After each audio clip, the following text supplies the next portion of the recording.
Alors c'est vrai que je crois que Dieu sera avec moi dans le feu, mais on ne passe pas tous par le même feu. Et certains, certaines vivent des épreuves et des niveaux de chaleur et de difficulté que moi, en tant qu'homme privilégié en Occident, j'ai du mal à appréhender.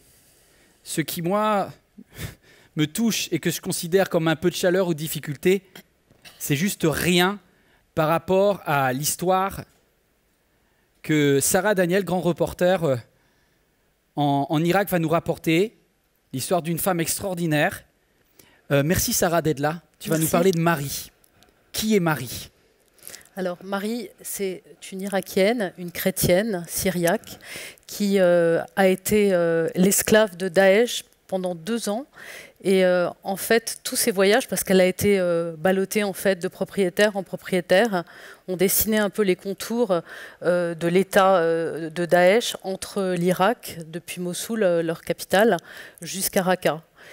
Et donc, cette chrétienne, malgré ce qu'elle a subi, je pense qu'en fait, on peut dire que c'est pratiquement celle à qui il est arrivé les pires choses. Il y a eu beaucoup de yézidis aussi, comme vous savez, qui ont été prises en esclavage.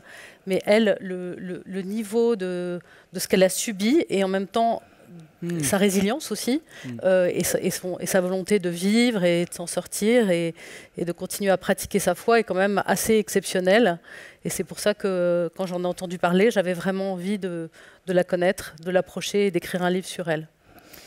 Tout à l'heure, tu vas nous parler, moi je lisais une phrase en préparant cet rendez-vous avec toi qui m'a bouleversé, c'est que tu dis qu'elle porte en son corps presque tous les péchés des hommes.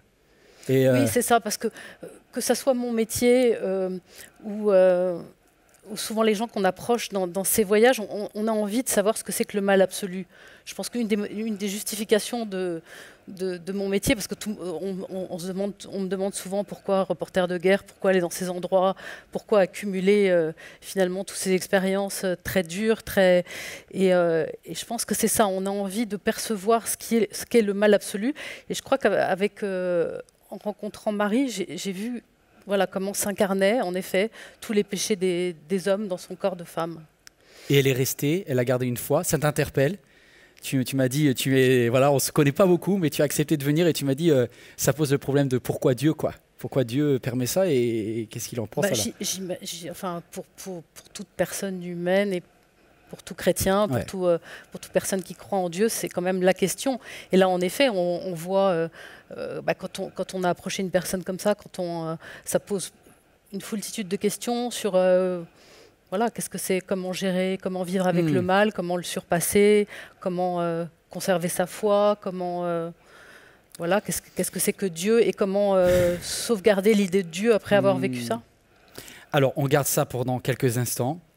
C'est bouleversant. Et je vais me tourner vers toi, Frédéric, merci d'être là.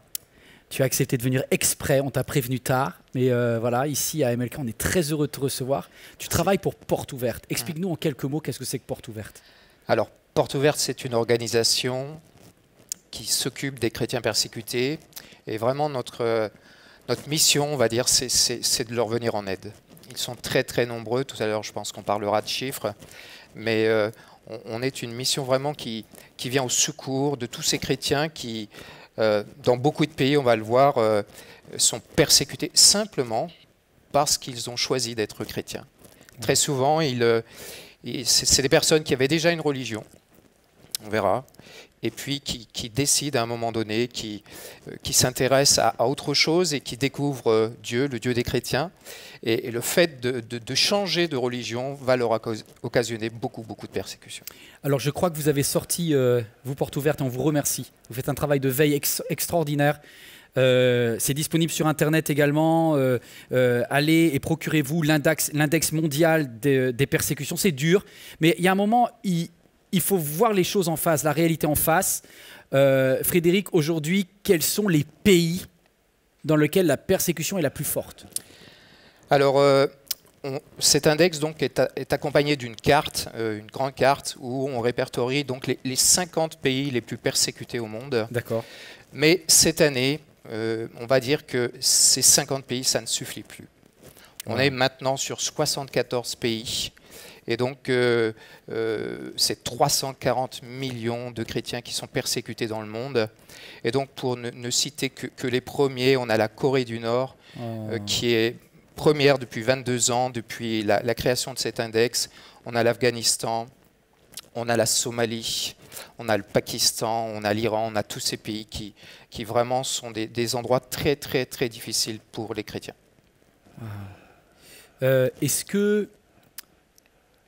Qu'est-ce qui t'a poussé? Tout à l'heure, on va parler avec Sarah, grand reporter, qui allait pour du journalisme et pour donner une voix finalement à ceux qui n'en ont pas. Quel est toi, ce qui t'a poussé à travailler pour Porte Ouverte? Parle-moi un peu de toi, Frédéric. Alors, on va retourner avant. Je travaille à Portes Ouvertes. J'étais directeur du bureau de poste et je connaissais bien Portes Ouvertes. J'avais lu le livre de Frère André, donc le fondateur de cette mission, et j'avoue que ça m'avait passionné. Lequel? C'était Contrebandier de Dieu? Oui, le Contrebandier. Voilà. Et en lisant son histoire, en voyant son audace, son courage, sa ténacité, je me suis dit, mais s'il y a un homme à qui je veux ressembler sur cette terre, c'est à lui. Il m'avait vraiment passionné. Et donc, je me suis intéressé à cette mission, mais j'étais juste un abonné, c'est tout. Et donc, je te dis, je travaillais à la Poste, donc, et je n'avais pas nécessairement envie je l'avoue, je n'avais pas prévu de travailler à Portes Ouvertes, mais j'étais dans une période de réflexion.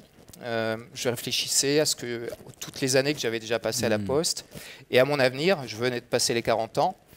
Et donc, merci d'être transparent. C'était un peu particulier et c'est étrange, mais je ne me voyais pas continuer. Ouais. J'avais un bon poste, j'étais en train de voir pour évoluer encore, mais je n'avais pas d'horizon, pas de perspective. Et comme je suis croyant, j'ai dit qu'une solution. Au lieu de me torturer l'esprit avec ça, je vais en parler à Dieu, tout simplement. Ouais. Alors j'ai fait une simple prière très courte où j'ai dit à Dieu, mon Dieu, je te remercie pour ce travail parce que je sais que c'est toi qui me l'as donné. Wow. Mais aujourd'hui, je ne sais pas si je dois continuer dans cette voie ou si je dois faire autre chose.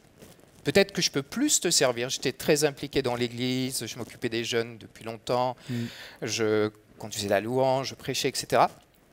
Et donc, voilà, j'ai dit à Dieu tout simplement, peut-être que je peux plus te servir. Et ça s'est arrêté là et je n'ai même pas réitéré cette prière. Et puis, 10 jours plus tard, un mail de Portes Ouvertes qui tombe donc, dans ma boîte mail et j'avoue, et je le dis maintenant puisque je suis à Portes Ouvertes, mes collègues vont l'entendre, je n'ouvrais pas tous les mails de Portes Ouvertes. Mais celui-là, il a attiré mon attention parce que c'était une offre d'emploi. Wow. Et donc, c'était pour l'ouest de la France. Il fallait quelqu'un qui habite l'ouest de la France. Et donc, c'était mon cas. Alors, je l'ai ouvert, j'ai regardé ça, j'ai beaucoup réfléchi. Et là, à l'intérieur de moi, c'était comme une réponse. C'était, tu as prié, regarde, il arrive ça. Et beaucoup de choses correspondent. Donc, après beaucoup d'interrogations, de prières, etc., de conseils de droite, de gauche, j'ai décidé de franchir le pas. Et voilà comment je suis arrivé à Portes Ouvertes en fin d'année 2014. Bravo pour ton courage. Je pense qu'il y a des personnes qui nous regardent. Allez, des fois, il faut arrêter de se plaindre de sa vie. Il faut prendre des risques. Donc, bravo. Merci. Bravo, moi, t'es inspirant. Je ne savais pas, je découvre en direct. Merci d'être là. Merci d'avoir accepté de bouleverser ton agenda. Merci à la directrice com de Portes Ouvertes qui a accepté aussi de te dire vas-y, fonce. C'est ça. Et donc, vous êtes très nombreux ce matin, cet après-midi, ce soir. Je ne sais pas quand est-ce que vous regardez ce programme. Mais waouh, il y a quelque chose de frais dans ce que l'on vit. C'est plutôt que de se plaindre et de subir. Regardez ce que les autres vivent dans le monde et ne passez pas à côté de votre vie. Qu'est-ce qu'on peut faire pour aider des personnes l'Église persécutée? Donc toi, ça t'a donné du temps, peut-être c'est de l'argent, c'est des finances. Ils peuvent aider, soutenir Portes Ouvertes. Tout à fait. Il y a besoin de bénévoles peut-être aussi. Alors, on a beaucoup de bénévoles. On a à peu près 1700 bénévoles dans le monde. Wow. Donc, voilà, c'est vraiment super d'avoir autant de bénévoles. On en a beaucoup en France aussi. Alors, il y a vraiment beaucoup de façons d'aider les chrétiens persécutés. Mais le numéro 1, parce que lorsqu'on visite ces gens, lorsqu'on va dans les pays, parce qu'on voyage, on va à leur rencontre, ce qu'ils nous demandent toujours, c'est prier pour nous. Voilà, priez pour nous. Donc, je dirais que le besoin numéro 1, c'est qu'ils ont besoin de la prière. Et leur prière préférée, c'est prier pour qu'on tienne bon. Et ça, c'est extraordinaire, ça m'a toujours touché parce qu'on aurait pu imaginer qu'il demande à ce qu'on prie pour que ça s'arrête, tout simplement, qu'il ne soit plus persécuté. Mais non, non, jamais. C'est toujours prier pour qu'on tienne bon. Waouh. Et puis ensuite, effectivement, on peut donner de l'argent parce que bien sûr, on a plein de projets dans le monde. Ça demande beaucoup d'argent. On construit des maisons refuges, par exemple, dans des pays où il y a des viols, où il y a des agressions. Et les gens, ils sont tellement attaqués, tellement bouleversés qu'on a besoin de leur donner des conseils post-traumatiques, des soins post-traumatiques. Et donc, on construit des maisons refuges pour ça. On distribue beaucoup de littérature, on fait de la formation. Donc ça demande effectivement beaucoup de moyens. On peut voyager, voilà, on peut voyager. Vous êtes invité, si vous le souhaitez, à aller à la rencontre des chrétiens persécutés. Je vous assure que ça, c'est un voyage que vous n'oublierez jamais. On peut écrire aux chrétiens persécutés. On donne la possibilité. Ils ont besoin de sentir qu'on les considère, qu'ils sont vivants, en fait. Ouais. On a clairement des endroits, par exemple au Nigeria, où la violence est telle qu'il y a des personnes qui sont... C'est tellement fort ce qu'ils ont vécu, tellement horrible souvent qu'ils ont besoin de sentir qu'on est là. C'est sûr qu'il y a la prière, mais venir les voir, c'est autre chose. Il y en a, si on ne vient pas les voir, c'est limite s'ils vont craquer, ils vont complètement arrêter ou ils vont passer par une période très sombre. Parfois, on entend parler de gens qui ont envie de se suicider, tellement c'est dur. Donc, non, les visiter, c'est extraordinaire. À chaque fois qu'on voyage, c'est fou de voir leur joie, de voir combien ils sont heureux de nous voir. Et nous, pour nous, c'est rien. On a juste pris un billet d'avion, on est arrivé, on débarque, on est content. Mais eux, ils nous regardent avec des larmes et ils nous disent « Mais tu as fait 5000 km, tu as fait 10 000 km pour venir nous voir, mais tu ne te rends pas compte. Toi, tu vis dans un pays confortable où pour eux, tout est extraordinaire, hein, vu de chez eux. Et quand ils nous voient arriver, pour eux, c'est comme si on avait fait un sacrifice pour eux de venir les voir. Et ça les touche énormément et ça les encourage. Il y a plein de belles idées, plein de belles choses. Peut-être pour terminer, quelle situation, quelle histoire réelle t'a touché peut-être récemment ou quelle personne persécutée? Est-ce que tu as un témoignage ou quelqu'un que tu as à cœur de raconter? Alors, il y a beaucoup d'histoires, évidemment. Je pense à une femme. Elle s'appelle Gladys. Elle est kenyane. Et son mari était médecin. Et donc, il travaillait dans un hôpital.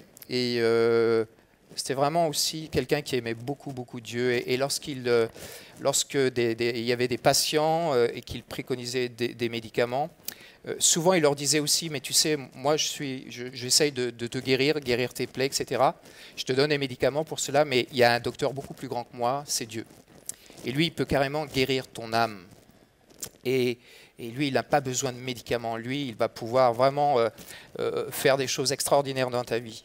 Et donc, c'est quelqu'un qui avait vraiment l'habitude de parler de Dieu autour de lui. Et donc, il avait l'habitude aussi d'aller dans les villages pour parler de Dieu, tu vois. Et donc, un jour, il est allé dans un village et là, ça s'est très mal passé. Des gens l'ont attaqué, l'ont tabassé et l'ont tué. Et donc, pour sa femme, ça a été vraiment quelque chose de très difficile. Ses enfants étaient bouleversés, ils étaient en colère, ils ont tout cassé dans la maison. Et Gladys ne voulait pas ça. Et elle disait, il faut qu'on essaye de pardonner. Il faut qu'on essaye de pardonner. Mais sincèrement, entre nous, comment pardonner ça, quoi? Comment pardonner ça? Et donc, c'était difficile et ils ont fini par pardonner, mais il restait une grosse question dans son cœur. C'est pourquoi? Dieu, pourquoi tu as permis ça? Parce que mon mari, il priait, il avait même jeûné pour ça, il avait vraiment préparé ça avec toi et tu l'as quand même permis. Mais comment c'est possible? Et donc c'est une question qui la faisait souffrir même. Et puis une nuit, elle a fait un rêve. Et dans ce rêve, elle s'est vue au milieu d'une prairie verdoyante. Il y avait beaucoup de fleurs. Il y avait des jolis papillons. Et elle est là au milieu, elle se voit, elle sourit, elle fait des gestes. Et elle parle de cette odeur aussi, de cette odeur agréable. Et puis, il y a aussi un bruit, une petite musique, un scintillement.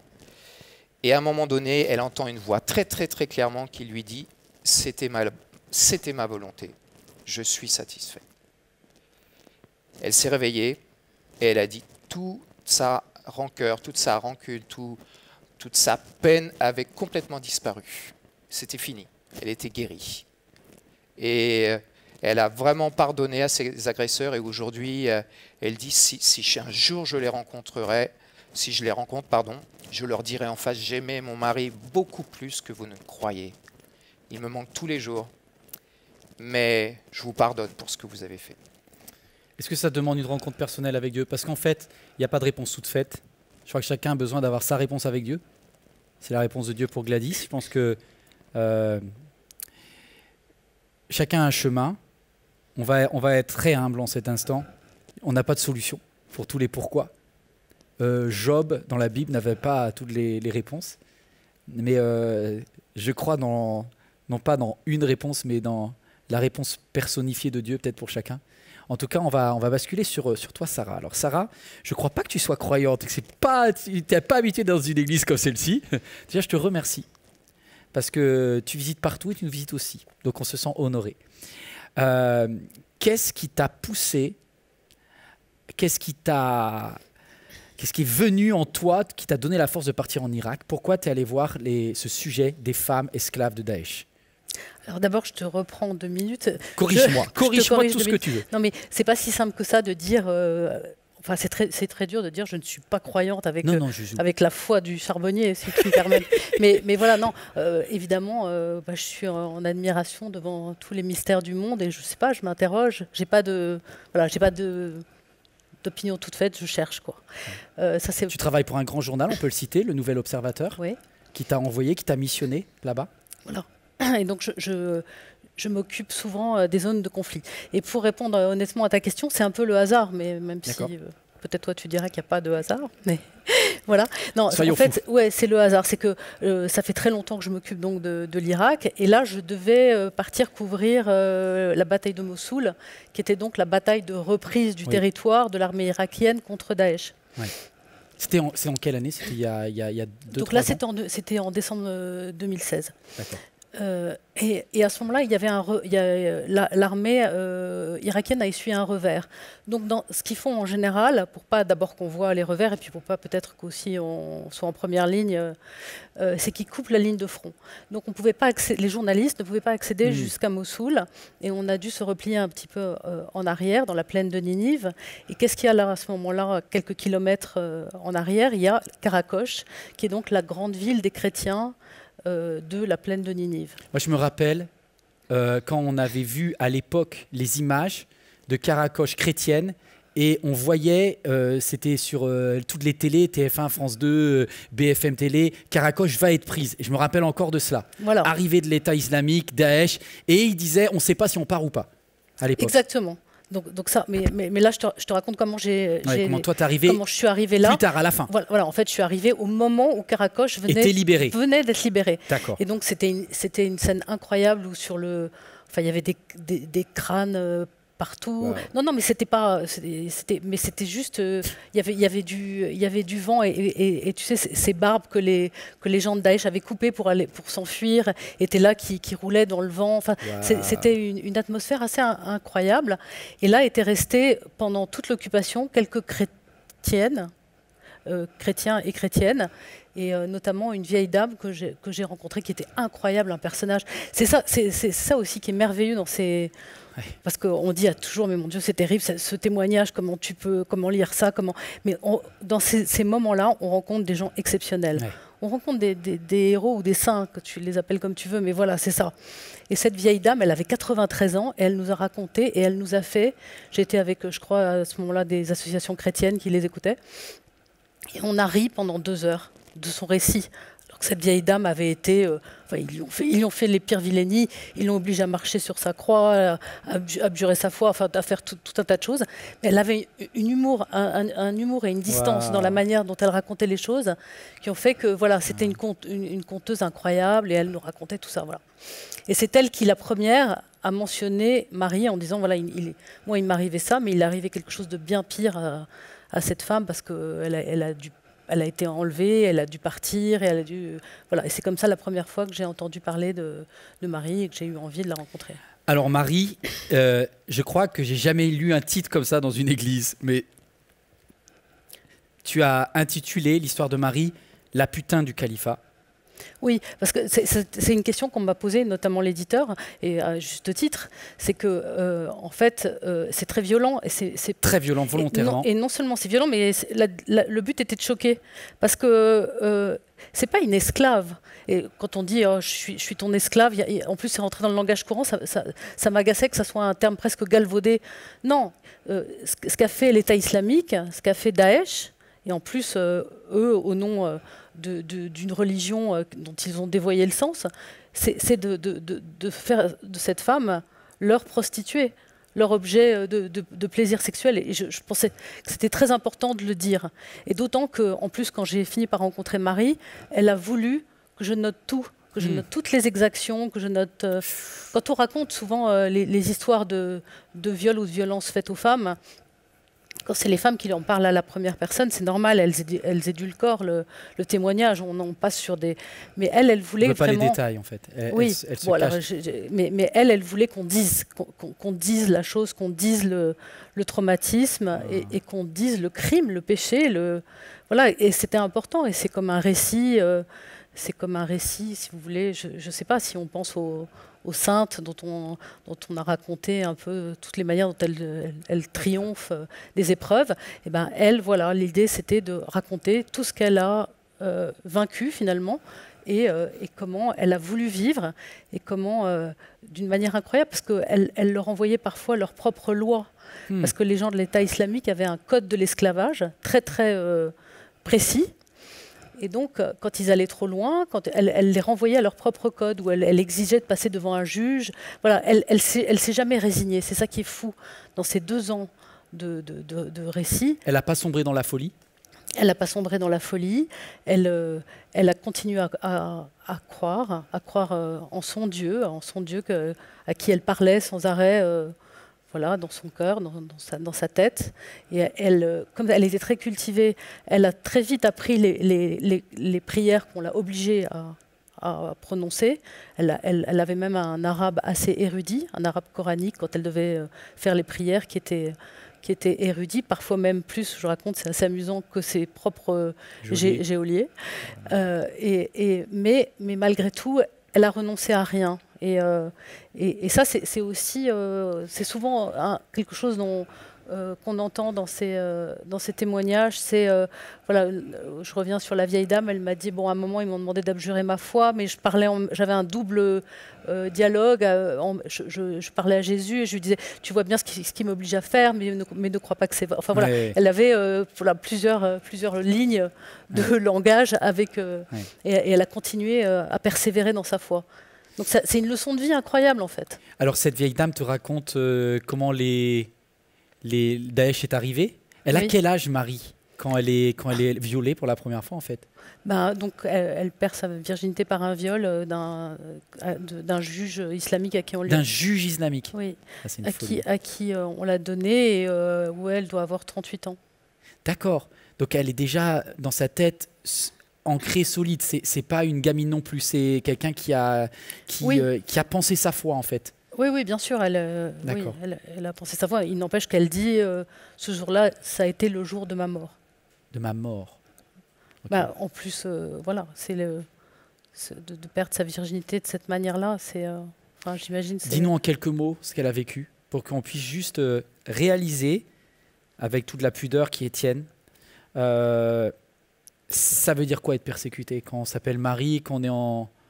Il faut voir, c'est une jeune femme qui est une jeune femme comme tant d'autres, qui a des rêves, qui a des espoirs. Elle est partie faire ses études à Bagdad, elle voulait être prof d'anglais. Enfin voilà, je raconte aussi. Wow. C'est pas qu'une succession de choses dures dans le livre. Je raconte aussi son enfance, la manière dont on vit en Irak, enfin beaucoup de... Et à un moment, donc, elle revient, pour la faire un peu schématique, c'est la fille d'un sacristain.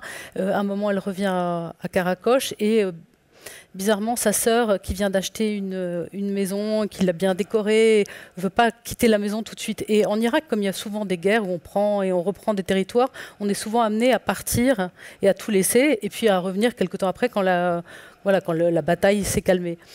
Et elle a mal évalué ce moment-là, au moment où tout le monde est parti. Elle commençait à partir. Elle est restée. C'est sa sœur, en fait, qui l'a vraiment convaincue de rester. Et donc, à partir de ce moment-là, elle est passée donc d'un propriétaire à un autre. Elle a déménagé quantité incroyable de fois. Et donc, voilà. Et à travers ces propriétaires, ça dessine aussi un portrait d'un peu de ce qu'était l'État islamique, de ce qu'était cette manière dont ils ont réussi à conquérir ce territoire. Et puis de la manière dont ils vivaient, en fait, et qui est quand même très on en parlait tout à l'heure, mais c'est une secte un petit peu c'est une secte totalement rétrograde, avec des lois bizarres et surtout une contradiction, à la fois peut-être un désir de pureté presque maladif et finalement qui s'avilit au maximum. Qui s'avilit comme si on ne pouvait pas tenir cette exigence de pureté sans tomber dans une souillure totale. Enfin, il y a un truc à penser comme ça sur les injonctions des possibles, quoi. Ouais. Et ça, c'est très choquant.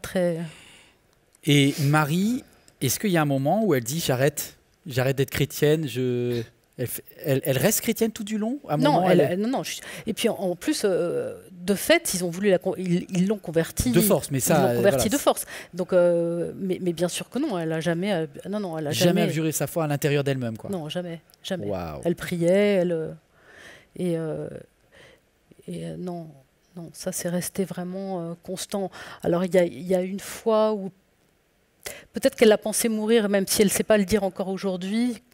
Mais est-ce que c'était pour échapper à un de ses bourreaux enfin, à un moment, elle s'est jetée du premier étage. Mais moi, je pense que c'était plutôt pour échapper à un de ses bourreaux. Je ne pense pas qu'elle voulait vraiment se suicider. Mais voilà, quoi. Non, parce qu'autrement, il faut une telle volonté de vivre. Il faut un tel amour de la vie pour surmonter tout ça. Et puis pour dire aujourd'hui, je veux refaire ma vie, et je veux avancer. Enfin, c'est magnifique, en fait. J'ai l'impression que tu admires Marie un peu. Ah bah oui. Comment ne pas l'admirer? Mais bien sûr qu'on ne peut pas l'admirer. Non mais c'est vrai que tu disais tout à l'heure, on est là, on se plaint parce qu'il y a le Covid, parce que, enfin, je veux dire, c'est pas que c'est dérisoire, mais parfois on est découragé, on se dit j'en ai marre, je peux plus. Mais quand tu vois cet acharnement-là, ça force le respect. Bien sûr. Comme s'il y avait quelque chose de, c'est pas forcément religieux, mais de supérieur, Wow. Enfin, de fascinant, quoi, dans cette volonté de vivre là. Wow. Alors aujourd'hui, elle est en vie. Moi, j'ai un rêve. Je vous dis franchement, moi, j'ai un rêve et je crois que c'est toi qui m'as glissé l'idée, donc on a peut-être le même. Moi, j'ai un rêve, c'est de la faire venir ici. Et moi, je voudrais participer à, je ne sais pas si vous, à Porte Ouverte, ça vous intéresserait, de rencontrer, ouais, je pense aussi, de rencontrer Marie et de la faire venir. Est-ce que tu crois qu'elle accepterait de venir à Paris? Elle en rêverait.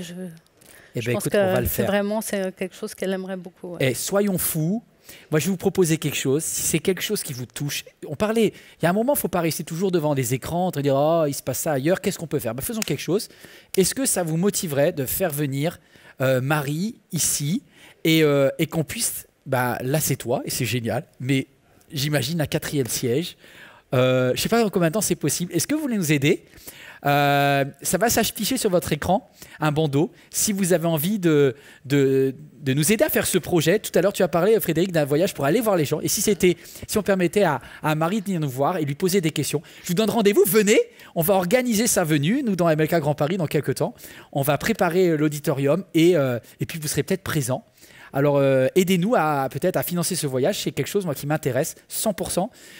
De ce qui est marqué sur le bandeau, vous mettez bien Marie. Vous mettez, quand vous faites un don à MLK, vous marquez bien pour Marie et on s'engage à ce que 100% des sommes soient affectées au fait que ça aille vers Marie, vers le fait qu'elle puisse venir ici à Paris et qu'on puisse...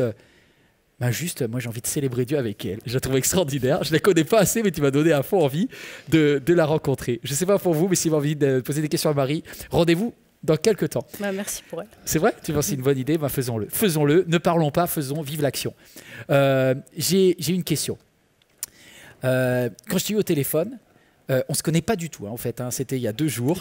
Elle a accepté direct. Je suis pasteur et tout, hyper stressé. Bonjour, Sarah Daniel, grand reporter, Nouvelle Obs et tout. Je dis, on ne dira jamais oui.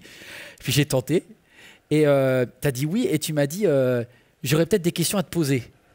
Alors, comme j'ai eu la malveillance de te poser des questions, si tu as envie de nous poser une question à Frédéric ou à moi, n'hésite pas à nous poser tes questions, que ce soit sur Dieu, que ce soit sur l'être humain.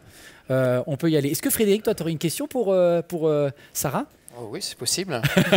T'as le droit à une, alors la rate pas. Mais je te laisse l'honneur.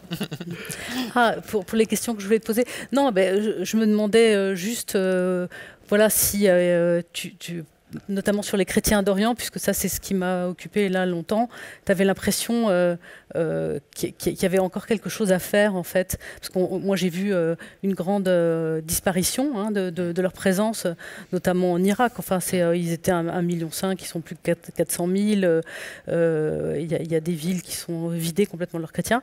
Est-ce que tu penses que tu sens qu'il y a quand même des gens qui ont envie de revenir ou d'essayer de les maintenir là-bas ou...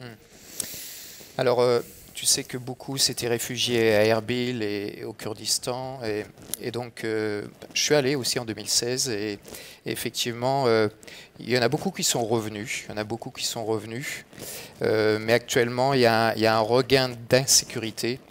Il y a à nouveau des attentats, des choses comme ça, et donc c'est toujours fragile, très très très fragile. Alors tous ceux qui avaient de l'argent ou de la famille à l'étranger ont fui en général, mais tous ceux qui n'ont pas pu sont restés sur place. Et c'est vrai qu'aujourd'hui, dès que la guerre a été terminée, ils ont voulu rentrer, mais ça s'est fait très difficilement parce que parfois des villages chrétiens ont été transformés en villages musulmans, c'est-à-dire qu'on plante le drapeau. Et on dit maintenant c'est à nous. Et donc il y a des gens qui ont perdu leur maison, ça a été très très difficile, l'insécurité était là déjà, ils construisaient leur maison par exemple le jour et la nuit, ils revenaient le lendemain matin et la nuit ça avait été démoli par le voisin qui ne veut pas qu'un chrétien s'installe à côté de lui, etc. Donc non, nous on veut effectivement qu'il y ait toujours une présence chrétienne. Mais eux veulent d'ailleurs. Oui. Il y a vraiment cette notion de la désertion, qu'il ne faut pas déserter parce que c'est là que le christianisme est né et qu'on ne peut pas disparaître de cette région. Mais moi je pense, je ne sais pas si tu es d'accord, mais que ça peut se faire qu'en association avec les musulmans. Et les musulmans ont conscience pour beaucoup et la plupart que c'est une perte de richesse inouïe, mais c'est pas du tout pour mais pour vanter les régimes répressifs comme le régime de Saddam Hussein. Mais c'est vrai que moi je me souviens d'être allé avant et il y avait un côté. C'était une tolérance, mais en plus, même d'un point de vue historique, il y avait un côté panorama de toutes les religions. Toutes les religions étaient représentées, même les petits groupes, les zoroastriens, enfin voilà, et c'était magnifique de voir ça, de voir comme une butte témoin de ce qu'était avant ce monde très très fervent, religieux, avec des rites très différents. Et donc je pense que c'est un travail vraiment œcuménique à faire. Pour maintenir ça, quoi. Oui. Et j'ai une petite anecdote. Tu connais Naoum, le prophète? Oui. J'ai eu l'occasion de voir son tombeau. Oui, tu en parles dans le livre. On nous l'a montré. C'était fabuleux de voir ça. Et pour un chrétien, pour quelqu'un qui connaît la Bible et qui connaît tous les prophètes, de voir le tombeau de Naoum, c'était du côté de Duhok, je crois, par là. Et c'était waouh. Ouais. Moi, je suis un peu moins positif que vous. Moi, je crois que c'est irrémédiable. Je crois que c'est foutu, mais bon. J'espère que je me trompe. Le Moyen-Orient? Ouais, je crois qu'il y a des endroits. Après, c'est toute une discussion, mais... Oui, tout portera à mais le penser durcissement religieux, comme on parlait, Oui. Le premier crime de l'humanité, Caïn et Abel, c'est un crime religieux. Et c'est terrible ton livre. Et bon, après, moi, ça résonne un petit peu, hein, puisqu'on s'est vu un petit peu avant. Tu m'as posé des questions, je suis passé moi-même en test avant. Vous tous qui nous regardez, toi qui nous regardes, je pense que la plupart d'entre vous, évidemment, êtes chrétiens ou êtes nés dans une famille un peu comme la mienne, de type protestante ou protestante évangélique. Et puis ça nous interroge aussi, nous, sur des fois notre extrémisme. C'est peut-être pas très... C'est pas la langue de bois ce que je dis, c'est même un peu transgressif, mais notre extrémisme et l'incohérence de la pureté totale sans l'amour de Dieu. Et partout où on aura cherché, comme l'État islamique a cherché à mettre de la sainteté avant l'amour de Dieu, ça crée des abominations. Et ça, c'est vraiment quelque chose d'incroyable. Et du coup, moi, je vous dis, lisez ce livre, parce que il faut connaître l'histoire de Marie. Sarah, tu as passé 2 ans, 3 ans de ta vie 3 ans, ouais. 3 ans de ta vie pour écrire cela. Alors, tu poses un chapitre. Allez, tu poses un chapitre. On n'a plus beaucoup de temps, mais il faut quand même en parler. Tu poses un chapitre sur, en gros, pourquoi Dieu. En fait, c'est Marie qui me pose la question. Okay. Elle me dit comment après ce que j'ai vécu, où elle me dit en fait exactement, parce que en fait quand je l'ai rencontrée après en Jordanie, et on a fait tout un voyage, et pour que ça soit plus facile, nos discussions qui étaient quand même très sensibles et lourdes, et je l'ai emmenée voir des lieux qu'elle avait envie de voir. On est allé sur les rives du Jourdain, on est allé dans des lieux très bibliques, et à un moment elle me dit, c'était un peu, elle me dit, mais où était Dieu quand j'étais à Mossoul? Voilà, donc moi, j'ai un peu botté en touche, mais mon co-auteur, Benoît Canabus, qui est plus féru de religion, et se souvenait de ce qu'il avait lu, là, de ce mythe de ce philosophe Antionas. Et alors, je sais pas si, je pense pas que vous allez adhérer à cette conception du Dieu-là, parce qu'il y a un Dieu qui a abdiqué en fait son pouvoir d'influencer. En fait, c'est un Dieu qui se nourrit de l'action des hommes, mais qui ne les influence pas directement. C'est une cosmogonie très belle, mais d'une...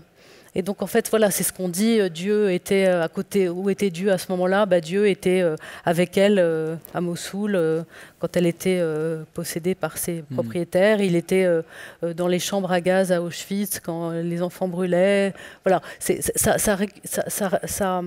sauvegarde un peu la bonté de Dieu, le fait qu'il n'ait pas été lui-même directement coupable, enfin, ou en tout cas responsable de ces péchés-là. De ces malheurs-là, de ces malheurs qui affectent.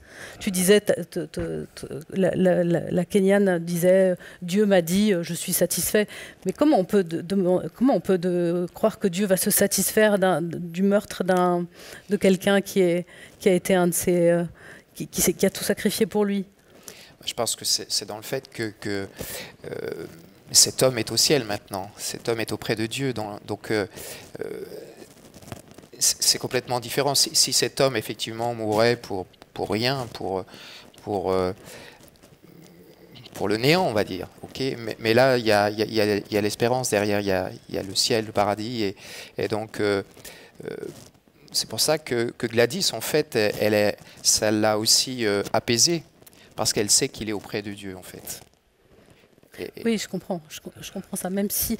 Mais ça tu vois, c'est mon expérience limite de journaliste. Non, mais de journaliste... Je suis d'accord, parce que le même allez, soyons fous, iconoclastes et tout. Les djihadistes les plus dingues le font aussi, au nom de Dieu, en disant on sera dans le paradis, et c'est pour ça qu'on y va, et on va tuer un maximum afin d'être proche de Dieu. Donc, c'est pour ça que ça ne peut pas être une réponse globale. Voilà.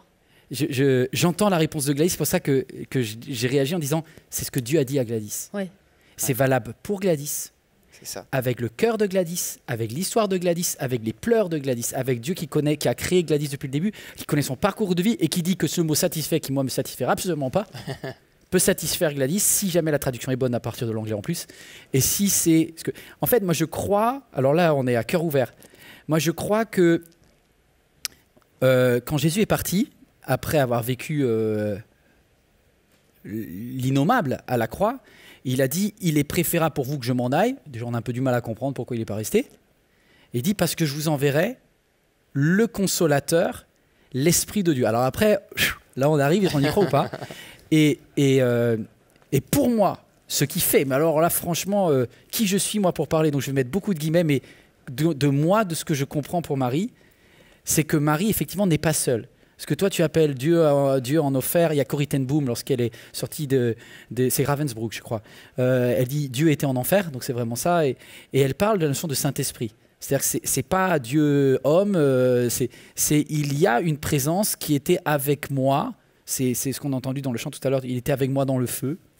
Il y a Dieu, il dit je serai avec vous tous les jours. C'est ça. C'est vrai que c'est la même histoire.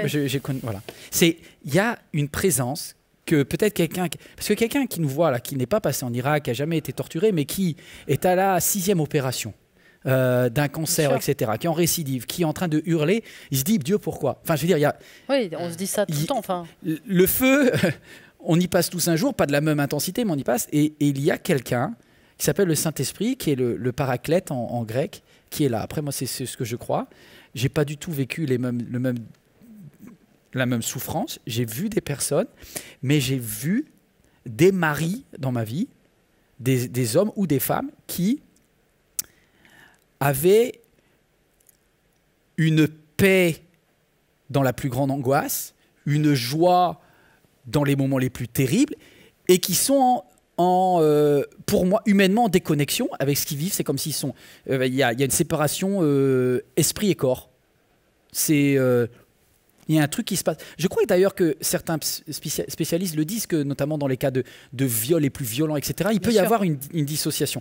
Et moi, je crois, pour le coup, que tout être humain a un esprit. Hein, après, ça, c'est moi. Je suis pasteur aussi. Et tout esprit, et cet esprit peut être rempli de l'Esprit de Dieu. Et je ne dis pas que des personnes pas croyantes, ils peuvent avoir une force de fou, etc.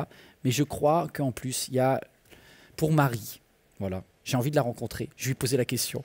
Marie, est-ce que tu as senti le Saint-Esprit? Ouais, j'ai envie de pleurer en même temps, mais c'est beau, quoi. Vas-y, il faut que tu reprennes un peu, là, aide-moi. Ben non, mais oui, c'est un beau personnage et en même temps c'est des personnages forts et durs et voilà et il faut faire un vrai pas vers eux pour les aimer, pour les englober, mais c'est vrai ce que tu disais sur la dissociation, parce que c'était parfois on l'écoutait et elle parlait et nous, on n'en pouvait plus, on avait besoin de s'arrêter un peu, de reprendre notre souffle. C'était une telle... Et elle, ça la faisait rire. Elle nous disait, mais non, mais je peux continuer, on doit tout raconter, posez-moi encore des questions. Et donc, on ne pouvait plus poser de questions, on avait plus... il fallait qu'on détourne un peu le regard. Et c'était elle qui nous rappelait à l'ordre. C'est vraiment un beau personnage, une belle personne. Moi, je n'oserais rien dire à Marie, parce que quand elle va arriver, je suis rien, moi. Hein. Ouais. Mais je sais une chose, c'est que quand elle a dit, puisque ton co-auteur l'a écrit, où était Dieu à Mossoul, Jésus, quand il est à Gethsémanée, qu'il a la couronne d'épines, qui sait qu'il va se faire fracasser, il y a un moment, il dit, après il y va, il crie, Père, si tu veux, éloigner de moi cette coupe. Hein, donc le pourquoi il existe là. Puis un petit peu plus tard, quand il est sur la croix, au pire du pire, il y a une phrase impensable, c'est mon Dieu, pourquoi m'as-tu abandonné, quoi. Donc Marie, elle est juste normale. Et je voudrais dire à toute personne qui, je ne sais pas ce que vous vivez, hein, mais si vous passez par quelque chose que pour vous, dans votre douleur, dans votre feu, c'est insupportable, il y a un moment où même Jésus a dit, hein, parce qu'à partir du moment où il y a de l'humain, Jésus était à la fois humain et à la fois entièrement Dieu, et la partie humaine, c'est ingérable. C'est ingérable, mais il y a une partie qui dit, j'ai l'impression que Dieu s'éloigne, et puis après, Jésus, il va un petit peu plus loin, et puis il dit, je remets mon esprit entre tes mains. Donc il y a 30 secondes, il disait, pourquoi m'as-tu abandonné? Et après, il dit, je remets. Et c'est ça que je pense que le secret de Marie, c'est qu'il y a un moment où il y a un transfert. Il y a un transfert où tu peux tellement pas gérer la souffrance, c'est tellement dur, mais tu as confiance dans ce que j'appelle le Saint-Esprit, cette personne extraordinaire de Dieu, à qui tu dis, je remets ce fardeau-là. Et à partir de ce moment-là, tu es quand même plus léger. Je ne dis pas que tu souffres pas, mais je dis qu'il y a quelque chose que spirituellement, tu as déchargé. Et c'est pour ça que Jésus dit, venez à moi, vous tous qui êtes fatigués et chargés, je vous donnerai du repos. Voilà, ça, oui, non, et il y a une autre belle idée, mais bon, dont je parle dans le livre, c'est une autre personne, Eti Elsum, qui est à Auschwitz, et qui dit à un moment, bon, bah, donc de fait, Dieu ne peut plus rien pour elle là où elle est, et elle inverse la chose, elle dit, mais c'est peut-être à moi de sauvegarder Dieu dans un endroit de mon cœur, et voilà, et tout d'un coup, on transforme le... Wow. Et ça, elle est missionnaire de Dieu à Auschwitz, quoi. Oui, quelque part, c'est ça. Et c'est par ses actions à elle et par sa foi, j'imagine, et par ce qu'elle va faire, qu'elle va presque enrichir, en tout cas, l'idée de Dieu. Et ça, j'ai trouvé ça très intéressant aussi. Et puis aussi le fait que dans ces situations-là, comme je disais, on rencontre des héros. Je parle beaucoup de la personne qui a sauvé Marie, Johanna, qui pour moi est vraiment un héros, un saint, quoi. Et voilà, et dans ces moments-là, ça aussi, ça rachète, les mauvaises actions des autres. C'est magnifique. Moi, ça me donne envie de faire des actions, de me plaindre un peu moins, et de briller, comme tu dis, dans un endroit horrible, pour ceux qui sont dans un endroit horrible. Et puis de changer quelque part le climat autour. On va pas tout rendre beau, hein. La vie sur la terre, il n'a jamais promis que ça serait facile, mais il a promis qu'il serait avec nous dans le feu. Moi, alors bien sûr, là, on a envie de... Je ferai bien 2 heures avec vous, hein. Mais le temps passe. Et puis, je vous remercie vraiment d'être resté jusqu'au bout. J'ai quand même un rendez-vous à vous donner. C'est est-ce que Sarah, et puis pareil Frédéric, vous accepterez qu'on prenne date, là, et qu'on se retrouve dans le grand auditorium dans quelques temps, avec Marie, et qu'on se refasse là? Ça serait possible? J'adorerais que ça puisse arriver. Eh bien, on va le faire. On va le faire. Moi, j'en ai vraiment envie. Je pense que c'est génial. Alors, est-ce que vous avez envie d'y être? Faisons-le. Allez, rêvons pas, faisons. Moi, vive l'action. Vive l'action. Quelle femme d'action. Quelle femme d'action. Je pense qu'elle a toujours été, comme tu as dit, active. Elle est incroyable, cette Marie. Incroyable.